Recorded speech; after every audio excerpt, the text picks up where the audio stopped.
98 మార్కులు వేసి ప్రోగ్రెస్ ఇచ్చి పేరెంట్స్ను సంతృప్తి పరిచేటువంటి ప్రయత్నాలు జరుగుతున్నాయి.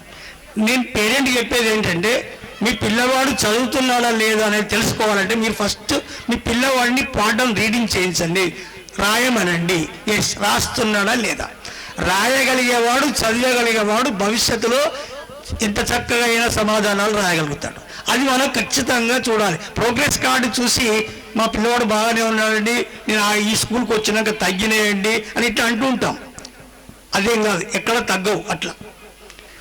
అందుకని అట్లా కాకుండా మీ పిల్లలకు నిజంగా ప్రోగ్రెస్ని చూడకండి. వాళ్ళకున్న టెక్స్ట్ బుక్లు ఒకసారి చదివించండి, వాటిని రాయించండి. ఎస్, రాయగలుగుతున్నాడా లేదా చూడండి. ఒకవేళ లేకపోతే ఎట్లా సార్ అంటే, లేకపోతే మా దగ్గర రండి, మీరు మేము కలిసి ఆ పిల్లవాడిని ఏం చేయాలో ఆలోచిద్దాం, ప్రయత్నం చేద్దాం. ఎందుకంటే ఏ పిల్లవాడు కూడా నా దృష్టిలో స్వతహాగా మొద్దు ఎవరూ కాదు. కాకపోతే వారి వారి అభిరుచులు వేరుగా ఉంటాయి. కొందరికి ఆటల మీద ఆసక్తి, కొందరికి బొమ్మలు వేయడంలో ఆసక్తి, కొందరికి ఆటల మీద ఆసక్తి, ఇలా రకరకాలుగా ఉంటాయి. ఆ ఆసక్తిలో మనం గమనించుకుంటూ అటు వాళ్ళను అటు ప్రోత్సహిస్తూనే ఖచ్చితంగా 10th క్లాస్ ఇంటర్మీడియట్ దాకా అయితే ఖచ్చితంగా పిల్లవాడు చదవాల్సిందే. ఆ తర్వాత వాడు ఆర్ట్ వైపు వెళ్తాడా, ఇంకా వేరే వైపు వెళ్తాడా, అతని ఇష్టం. పిల్లల మీద కూడా రుద్దడం కూడా సరైనది కాదనే నా భావన. మార్కుల మీద కూడా ఫోకస్ చేయడం. మార్కులు అనేటివి నా దృష్టిలో అది కొలమానం కాదు.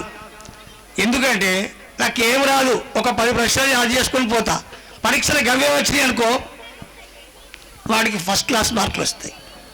వాడు 50 ప్రశ్నలు యాడ్ చేసి ఒక 10 చదవలేదు అనుకో, ఆ 10 వస్తే పాపం వాడు మార్కులు తక్కువ వస్తాయి. అయినంత మాత్రాన వాడికి పుస్తకం మీద పట్టు లేదని కాదు.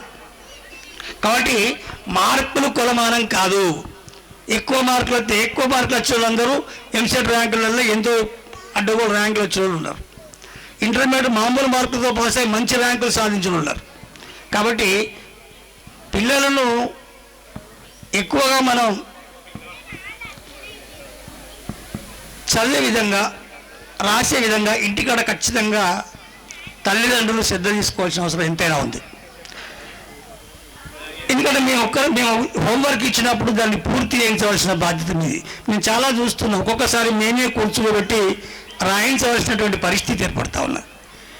అట్లా కాకుండా మాకు కూడా టైం వేస్ట్ అవుతుంది. మాకున్న 45 నిమిషాల్లో మేమైతే వీళ్ళకి రాయించుకుంటుంటే మిగతా వాళ్ళకి న్యాయం చేయనటువంటి పరిస్థితి ఉంటుంది. కాబట్టి దయచేసి మీరు మీ పిల్లల హోంవర్క్ ఏదో చూసి మీ హోంవర్క్ని చేయించవలసినటువంటి బాధ్యత మీది. ఎందుకంటే మీ ఉద్దేశం, మా ఉద్దేశం మీ పిల్లవాడికి అత్యధికమైనటువంటి మార్కులు రావడమే. కాబట్టి ఆ దిశగా మనం తీసుకుపోవాలంటే మీరు మేము కృషి చేస్తేనే మనం అనుకున్నటువంటి లక్ష్యాన్ని సాధించగలుగుతాం.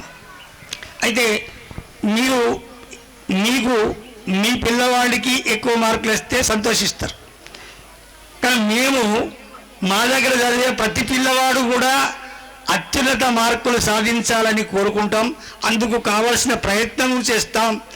ఒకవేళ తక్కువ వస్తే వాళ్ళెంత బాధపడతారో వాళ్ళకంటే ఎక్కువగా ఒక సబ్జెక్ట్ టీచర్గా మేము కూడా అంతే బాధపడతాం. అంటే టీచర్ కంటే ఏంటంటే ఇక్కడ ఒక తల్లిదండ్రికి తల కొడుకు, మిగతా వాళ్ళు ఎవరికి వచ్చినా రాకుండా ఏం లేదు. కానీ మేము మా దగ్గర చదువుకునే పిల్లలందరూ కూడా అత్యున్నత స్థానాల్లో ఉండాలని మేము కోరుకుంటుంటాం. అందుకోసం ఆ అత్యుత్తమ ఫలితాలు సాధించడానికి మేము నిరంతరం కృషి చేస్తూనే ఉంటాం.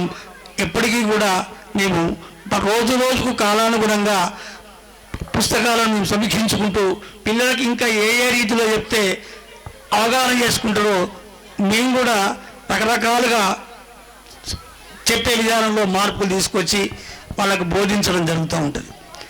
సాధారణంగా స్కూల్ కరెస్పాండెంట్లు 90% ఎవరు కూడా టీచింగ్ చేయరు. 90% కరెస్పాండెంట్లు టీచింగ్ చేయరు. నేను 85లో మొదలుపెట్టినప్పుడు నాకు 7 పీరియడ్లు ఉండే, ఇప్పుడు 6 పీరియడ్లు ఉన్నాయి. అంటే నేను ఇప్పటికీ నాకేం పీరియడ్ తగ్గలేదు. అంటే అదే రీజన్. ఎందుకంటే నాకు ప్రతి పిల్లవాడి మీద, ప్రతి క్లాస్ మీద ఎవరికి ఏమొస్తుందో నాకు తెలియాలి. అందుకని నేను వారానికి ఒకసారి ప్రతి క్లాస్ కాపీ రైటింగ్స్ కావచ్చు, హోంవర్క్స్ కావచ్చు, నేను చూసి ఏమైనా తప్పులుంటే దిద్దుకుంటూ, అంటే ఎందుకు అంటే ఏ పిల్లవాడు ఎలా ఉన్నాడు, ఎందుకంటే పేరెంట్ నన్ను అడుగుతాడు రోడ్డు మీద, సార్ మా వాడు ఎట్లా చదువుతాడు అని. నేను టీచర్ని అడుగు ఉండొద్దు, నేను చెప్పగలగాలంటే నాకు ప్రతి క్లాస్ మీద పట్టు ఉండాలంటే ప్రతి క్లాసులో అబ్జర్వేషన్ చేయాలి. కాబట్టి నేను అదే పద్ధతిలో ఇప్పటికీ కూడా కొనసాగుతున్నాను. నా చివరి ఊపిరి వరకు కూడా నేను ఎక్కడా కూడా పిల్లలకు అన్యాయం జరగకుండా పూర్తి న్యాయం చేయడానికి సహకరిస్తాను. ఇకపోతే మీరు కూడా మాకు సహకరించండి. మీ పిల్లలను మా దగ్గర చేర్పించి మీ పిల్లలకు ఏదైనా ఇబ్బందులు ఉన్నా, అంటే చదువు విషయంలో ఎలాంటి ఇబ్బందులు ఉన్నా ఆల్వేస్ వెల్కమ్. ఎప్పుడు నేను, ఎందుకంటే బడే ఇల్లు నాది, ఇల్లే బడి. మా సార్లైనా ఇంటికి పోతారు కావచ్చు, కానీ నేను ఇక్కడనే ఉంటా, బడి పక్క పోటీ ఉంటాను. కాబట్టి ఎల్లవేళలా మీకు అందుబాటులో ఉంటాను. ఏదైనా కూడా పిల్లల విషయంలో మీరు వచ్చి నాకు చెప్పచ్చు.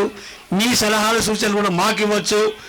మేము కూడా పిల్లవాడిని ఏం చేయాలో మీకు మేము అప్పుడప్పుడు చెప్తూ ఉంటాం. కాబట్టి మిమ్మల్ని కోరేది ఏంటంటే మీరు మాకు సహకరించండి. ఇంకోటి ఏంటంటే మీకు ఇంకొకటి విషయం చెప్తా. ఈ మండలం సుల్తానాబాద్, పెద్దపల్లి, కరీంనగర్, పెగడపల్లి పోల్చుకుంటే అతి తక్కువ ఫీజులతో నడుపుతున్నటువంటి స్కూల్ మనదే. అతి తక్కువ ఫీజు అందరికంటే కూడా కనీసం ప్రతి క్లాస్కు లోకల్ పెగడపల్లి తీసుకున్నా కూడా 3-4 వేల కంటే ఫీజులో తేడా ప్రతి క్లాస్కు డిఫరెన్స్ ఉంటుంది. దీనికి కారణం ఏమిటి అంటే మధ్యతరగతి వాళ్ళు ఉన్నారు, పేదవాళ్ళు ఉన్నారు. అన్ని వర్గాలను దృష్టిలో పెట్టుకొని మేము ఆ ఫీజులు నిర్ణయిస్తూ, వాస్తవం చెప్పాలంటే ఈ 2 సంవత్సరాలు అసలు ఫీజు మార్పే చేయలేదు. వాస్తవానికి పెరుగుతున్న ఖర్చుల దృష్ట్యా, పెరుగుతున్న జీతాల దృష్ట్యా మేము ఫీజులు పెంచాలి, కానీ గత 2 సంవత్సరాలుగా ఫీజులు కూడా పెంచడం లేదు. కారణం ఏంటంటే చాలా వరకు తల్లిదండ్రులకు భారం కాకూడదనే ఆశయంతో మేము, మీకు తెలుసుకోండి ఎక్కడైనా మా ఫీజు అంటే మేము ఇంకా అన్ని రకాల వర్గాలను చూసి అటో ఇటో నిజంగా వాళ్ళు పేదవాళ్ళు అనిపిస్తే కూడా ఎంతో కొంత వాళ్ళు కట్టలేని స్థితిలో ఉన్నారు అంటే కూడా ఎంతో కొంత వాళ్లకు చేయూతలు అందిస్తున్నాం. ఎందుకంటే సాధారణంగా మనకు ఒకటి ఏంటంటే ప్రైవేట్ స్కూల్ అంటే పైసలు సంపాదించుకుంటారు. అది ప్రైవేట్ స్కూల్ అంటేనే పైసలు సంపాదించుకునేది ఒక నానుడు అందరికీ. సార్ స్కూల్ పెట్టినాడు, సార్ 1 కోటి రూపాయలు. నేను బడి పెట్టి 3 ఎకరాలు అమ్ముకున్నా. ఆ 3 ఎకరాలు ఇప్పుడు అమ్ముకుంటే 1 కోటి రూపాయలు వస్తాయి. మరి 1 కోటి రూపాయలు సంపాదించలే అంటే ఏంటి? ఫీజు విషయంలో ఒక మంచి విద్యను అందించాలి, నాణ్యమైన విద్యను అందించాలి అనే ఉద్దేశంతో మేము ఈ పాఠశాలను నడుపుతున్నాం తప్ప ఏదో లాభాలు ఆర్జించాలని అదే కాదు. ఇప్పుడు మీకంటే ఎక్కువ మా ఉపాధ్యాయులు తెలుసు. ఎందుకంటే రాబడి ఎంత, జీతాలు ఎంత, సారకు ఏమున్నది అనేది మీ అందరికంటే ఎక్కువ మా టీచర్లు తెలుసు. వాళ్ళు కూడా అర్థం చేసుకుంటారు. ఇదంతా చేస్తున్నా కూడా, ఇన్ని చేస్తున్నా కూడా ఎందుకో మాకు ఇంకొంత అసంతృప్తి ఉన్నది. ఫీజులు ఎక్కువ ఉంటే గొప్ప స్కూల్గా భావిస్తున్నారా, ఫీజులు తక్కువ ఉంటే చిన్న స్కూల్గా భావిస్తున్నారా? ఫీజులు పెంచడం పెద్ద పని కాదు. రేపు పొద్దుగా 2,000-5,000 చేయొచ్చు. అంటే విద్యను అందించాలనే లక్ష్యం లేనప్పుడు ఫీజు పెంచితే సరిపోదు. ఎట్లా అందించాలి, ఏ పిల్లవాడికి ఎట్లా చెప్పాలి, ఎట్లయితే ఆ పిల్లవాడిని మనం పైకి తీసుకురాగలం, మంచి విద్యార్థిగా తీర్చిదిద్దగలం అనే ఒకటి ఆశయం సార్కు ఉండాలి. ఎందుకంటే గురువు అంటే అజ్ఞానం అనేటువంటి చీకటిని తొలగించి జ్ఞానజ్యోతిని వెలిగించేవాడే గురువు. అంటే అతనికి ఒక మంచి మార్గం చూపేటటువంటి గురువు. అదే పద్ధతిలో మేము కృషి చేస్తున్నాం. కాబట్టి మీరు ఇప్పటిలాగే